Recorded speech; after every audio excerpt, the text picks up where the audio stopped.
Hello' everyone, নমস্কাৰ। মোৰ অন্য এটা ভিডিঅ'লৈ আপোনালোক সকলোকে স্বাগতম জনাইছোঁ।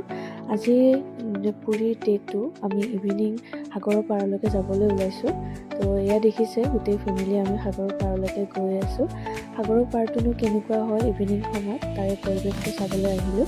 ইয়াতে গোটেই দোকান পোহাৰবোৰ খোলা আছে, দেখিছেই গোটেইবোৰ বস্তু খাব লোৱা বস্তুবোৰ পোৱা যায়। ইয়াতে উটবোৰো পোৱা যায়, আপুনি ঘূৰিবও পাৰিব ইভিনিং ৱক। গোটেইবোৰ দেখিছে, গোটেইবোৰ দোকান পোহাৰবোৰ খোলাই আছে। ইয়াতে মেইনলি এটা বস্তু খাবলৈ বহুতে আহে, মানে সাগৰৰ পাৰৰ মাছ, মানে ইয়াতে মাছ ফ্ৰাইবোৰ পায়। গোটেইবোৰ বহুত টেষ্টি হয় ইয়াতে মাছ ফ্ৰাইবোৰ। প্ৰাইচবোৰো বেছি নহয়, মানে মিনিমাম ধৰি লওক 150-200 পৰা আৰম্ভ হয় মাছৰ প্ৰাইচবোৰ। আমাৰ এইজনীক দেখিছে, গোটেইখিনি বালিৰ লগত খেলি তাই নিজৰ কাপোৰৰ অৱস্থা নাইকিয়া কৰিছে।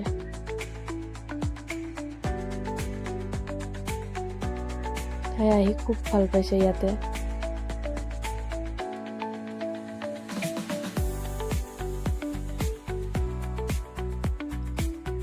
তাৰপিছত আমি গোটেইখিনি খোৱা লোৱা কৰি আমি অলপমান উঠত উঠিলোঁ। উঠৰ প্ৰাইচবোৰো বেছি নহয়, মানে মিনিমাম ধৰি লওক 100 ৰুপিজকৈ লয় পাৰ পাৰ্চন।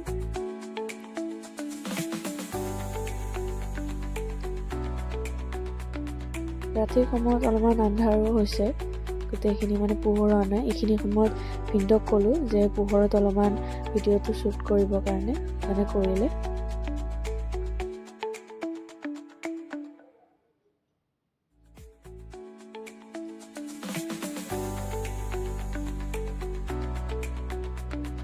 এয়া দেখিছে, উটটোত উঠিছোঁ, ভয়ো লাগিছে, ফাৰ্ষ্ট টাইম উঠিছোঁ এইবাৰ উটটোত।